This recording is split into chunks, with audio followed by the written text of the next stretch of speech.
friend and neighbor, a doctor of natural medicine and functional medicine nutritionist, and she spent over a decade working as a prenatal and post, basically a doula, I think is probably the better way to, easier way for me to say it. And I think many of you have already read her bio here, but I think without any further ado, I've given basically Janelle 15 to 20 minutes for the 20 minutes for the floor, and then we'll go to our next speaker. So, thank you much. You can advance like that. Okay. So first off, thanks to Jan and Lisa for being an awesome part of our community. We're super lucky to have you guys, bringing everyone together. So cheers to the Hollands. Thank you.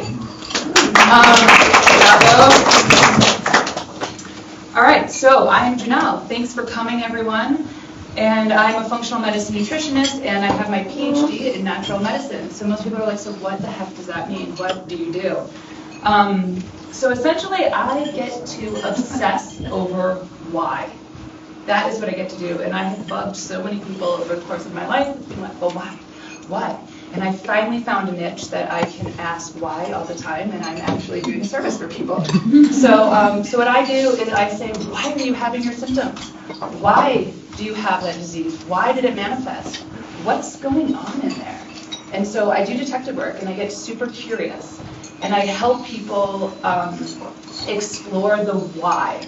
And that kind of helps give them incentive to make big changes, which is often needed. So why is things happening? And it's all bio-individualized, which means we are all unique. What is true for you is different than what's true for her, which is different than what's true for him. So we're all different. We have different genetics. We have different diets. We have different mindsets. We have different history. We have different medications that we take, so we're all different. Something that works for me isn't going to work for you. Something that's going to throw me off balance isn't going to throw you off balance. So we have to look at things in an individualized way. So what diet is right for me? I love this picture. I get so many people that come in and they're like, holy moly. There are keto diets, there is intermittent fasting, there's paleo, there's autoimmune, it's like all of these sexy diets, right, that we hear about, and how do we pick? What is the right diet?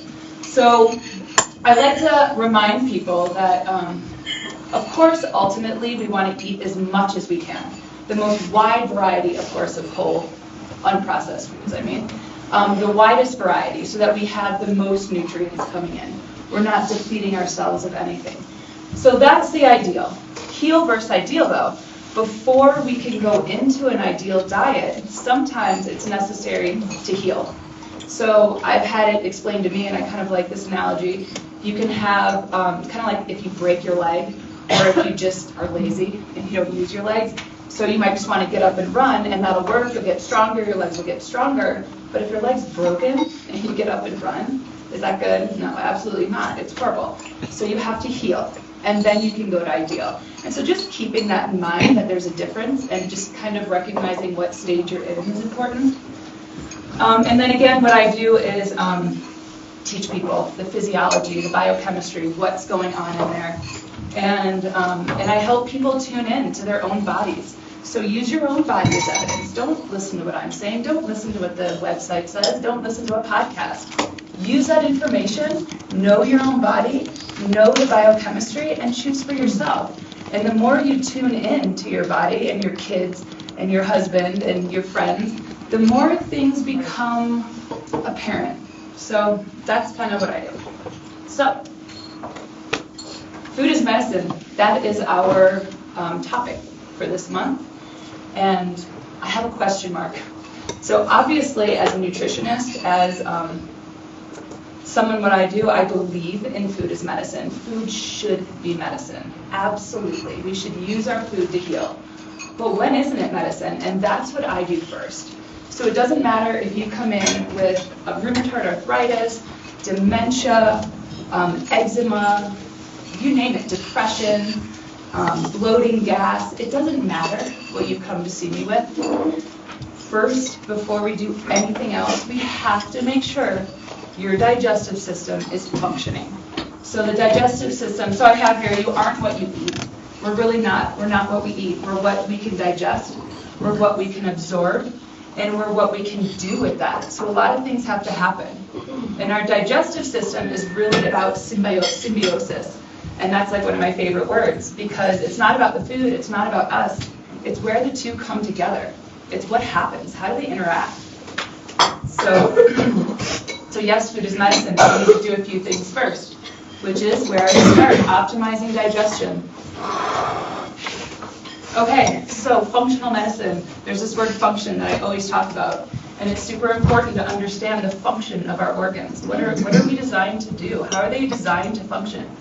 So the function of the digestive system is one, mechanical digestion. So like we're all doing it now, we're chewing, we're breaking down the food, hopefully we're chewing a long time.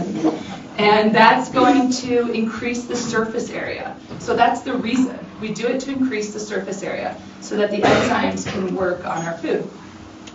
Chemical digestion, so that's the secretions that happen. That's the second function of our digestive system, to secrete the appropriate things so that we can break down our food.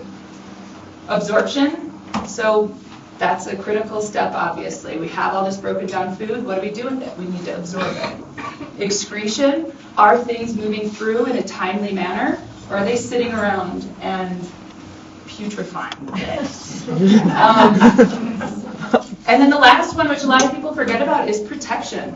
So our immune system is the barrier. It's the barrier between the outside world and the inside world. It's super important. We're eating all this food. There's germs, there's bacteria, there could be parasites. We are depending on our digestive system to kill those microbes and also to move them through our body and not absorb them. So we want to absorb them, some things. We don't want to absorb some things.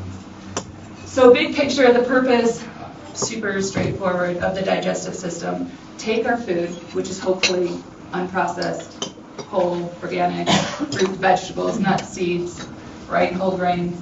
Take that food and use it for every single cell of our body, right? So our digestive system talks to every single body system. So that's why functional medicine, you can't isolate. You can't isolate cardiovascular health, mental health, endocrine health. Nothing can be isolated. It's all interacting. It's all a big web of communications. So our digestive system is primarily where that takes place. And if any of these stages are not functioning, dysfunctioning, we run into problems. And even the best food in the world, Lisa's amazing lunch today, so good and wholesome and good for you, quote unquote, if you're dysfunctioning, you're not going to use it as a fuel source. I give people tests for food sensitivities, and they might get back like 50 things on there. Like they're reacting to wild salmon, they're reacting to almonds, they're reacting to avocados, all of these foods that are super, super good for you. Why? I'm like, what is going on in there? You're eating the best diet. Why would that be happening? So sure, some people come in and they're eating the standard American diet, right? That's super fun because it's like, whoa, we can make big changes pretty easily. But some people come in and they are eating perfect. And that's when you got to get curious. Something's not functioning right. Okay. So I think the easiest way to go about this is to go in a methodical way from top to bottom. That's how I work, so I don't forget anything. And so we talked about the function of the digestive system, and now we're going to talk about the physiology of the digestive system. The physiology is how it functions. So it's kind of like biochemically, what's going on. So where does digestion start? Anyone? Shout it out. Good answer. That's what most think. He said the mouth. Wrong-a-roo. It starts in the brain, right? Before we even put food into our body. That is where digestion starts. And it is a critical part of the whole system. So that's why, I'm sure we all did this when we got our bowls today. We looked at our bowl, and we smelled it, and we were grateful for it, and we took this time to thank Lisa, beautiful food. And while we're doing that, things are happening. That is setting the stage for digestion from the very top. So that is, our hypothalamus is what's activated there. And we have the vagus nerve. You guys heard of the vagus nerve? Tons of cool research on that right now. But the vagus nerve that travels straight to our digestive system, tons of messages are going right now, or before you're eating, to the digestive system saying, hey, food's coming, let's get some blood down there. So let's prepare. Let's go into rest and digest phase. Let's prepare with blood. Let's activate our muscular system. We have peristalsis that needs to happen, that needs to get food going. That message is sent right when you're thinking about food. A lot of the hydrochloric acid in our stomach, almost half of it, starts to be released with just thinking about your food. Let alone the saliva in your mouth when you think about yummy food, a lemon or something. We salivate. Those digestive enzymes are crucial. So when you're eating in the car, you're grabbing a packaged food, it has no smell, it has no flavor, you're not even looking at it. That's starting the wrong way for your digestive system to happen from top to bottom. So start yourself out on the right foot. Think about your food, smell it, be grateful for it, cook it as much as possible. And I could dork out over each of these phases for like 6 hours, so I'm going to try not to.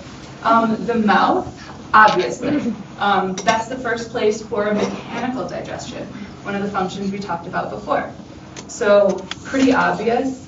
We all know, yes, I know I should chew. But why? It's for that purpose of exposing our food to enzymes, to hydrochloric acid, so that it can be digested. And if we're not chewing and that food is going to our stomach, not chewed, that is setting the stage for inflammation and increased energy that we're not going to be using to do something else, and stress. It just sets the stage for a dysfunctioning digestion. Also, of course, the salivary glands in the mouth are releasing some digestive enzymes where it starts the breakdown of carbohydrates. So that's important. And of course, it lubricates our food so it can actually just move more easily through our system. So from our mouth, we've chewed our food a ton, we've thought about our food, things are happening perfectly, right? So we're setting ourselves up to win here. It then moves down the esophagus. So it uses that peristalsis, right? Because we thought about our food, those muscles are on. So they're going to work for us, they're going to move our food through our esophagus. And at the base is our esophageal sphincter. I'm going to come back to this. But that's that piece that protects your esophagus from your stomach, okay? And a lot of people have a dysfunction there, which I'll talk about. So we're into our stomach now. And what does our stomach have to be? Super what? Anyone? Acidic, thank you. So we want our stomach to be crazy acidic on a pH level of about 1 to 2, which is like wild. And so the lower the pH, the higher the acidity. So why? Why do we need that hydrochloric acid? And what is it doing when people are taking antacids? So it's really doing us a disservice. So the first thing that we need our hydrochloric acid for is to do that protecting. So when things enter our stomach, that hydrochloric acid can burn them and kill them, eat those parasites up so they can't get through the system. The second thing that is super cool, I've seen so many cool things with this, is we need that hydrochloric acid to digest iron and B12. So if we do not have enough hydrochloric acid, you could be deficient in those things. Just increasing hydrochloric acid in someone's stomach, some people, if that's what's dysfunctioning, that can give them more energy immediately. The third thing that we need that hydrochloric acid for is our proteins that we're digesting. So the chicken in our bowls today, or the beans. Our proteins are long chains of amino acids. And amino acids are like little beads of a necklace. So if you guys can picture that, like, or if you had babies and they played with those little plastic things. So each of the amino acids are like those beads, and the long chain of them is our protein. And it's all wound up like this, okay? So when our proteins hit the stomach, the hydrochloric acid is what slowly starts to unwind those proteins.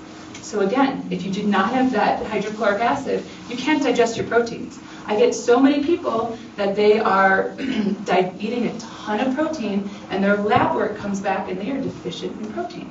It's like, what's going on in there? Why? So, okay, so the hydrochloric acid is super important. Moving down. Oh, well, let's find our stomach, though. So your stomach is up here. So if you put your hand under your left rib cage, That's the bulk of your stomach there. So when people say my stomach hurts, you guys will never do that, right? So your stomach is up here, and your liver is next to it, but your stomach is pretty up high. So now we're moving into the small intestine. So since we have our hands up, ready? Put your stomach or your hand on your belly button. So like directly over your belly button, you put both hands there. Those are your small intestines. Tons of wound up tube in there, right? So small intestines there, stomach above it. This is where some serious magic happens. And where a lot has to be functioning properly, and where a lot can be dysfunctioning. So the food moves into our small intestine, and we need the buffers, the bicarbonate, to decrease the acid. So we can't digest our, sorry, I'm just telling you I have 5 minutes, I'm going to get this going. So we need the pancreas to work. We need our gallbladder to work so that we can digest our fats.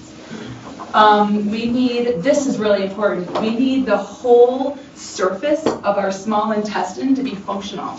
So those cells sit super tight together, right? They're called tight gap junctions. Leaky gut, super sexy topic right now. So these cells sit like this, and various things split those cells apart so that harmful bacteria or undigested foods can seep into our bloodstream. When that happens, our immune system goes on alert. And it says foreigner, attack. Even if that was wild salmon. No matter what it was, if it was undigested and it didn't belong in our bloodstream, it's a systemic immune reaction. So, really important. Also, we have villi that are that cover the small intestine wall. It's where all our absorption happens. Different things in the environment can kill that villi. Celiac disease is a prime example of that. But many other things can kill that villi. Depending where that villi is injured is what you could be deficient of. What's absorbed in that area?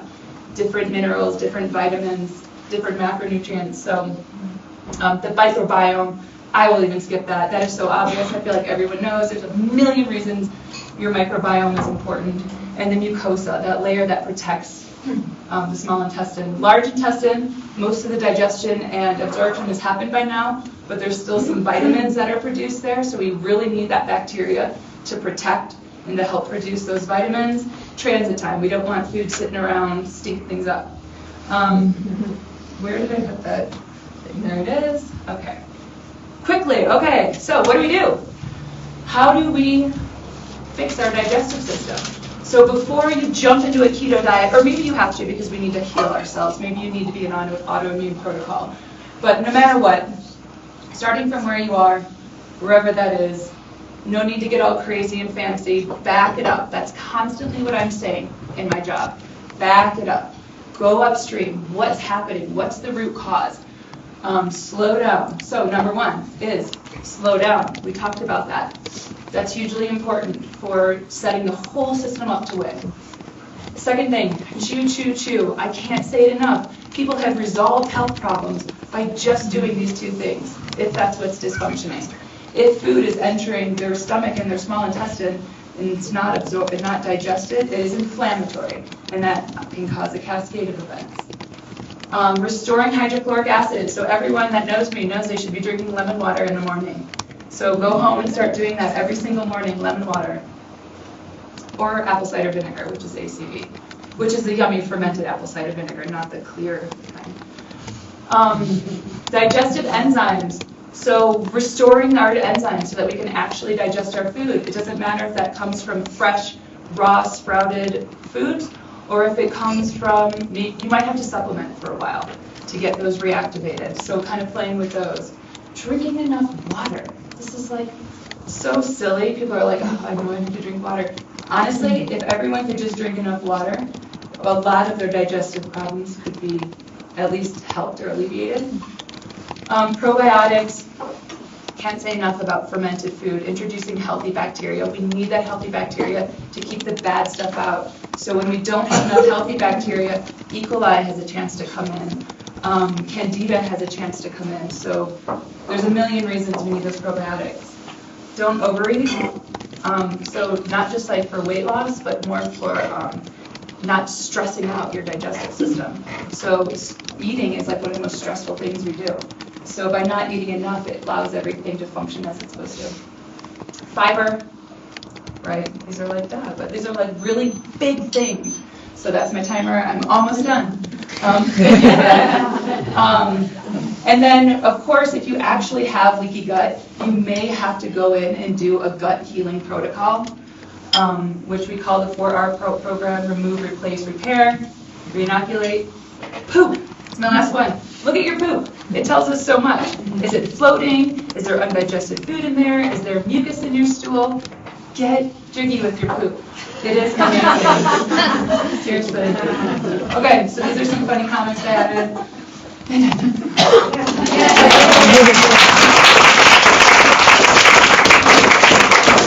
What we'll do is we'll do questions. We'll do questions at the end. Okay. Of course,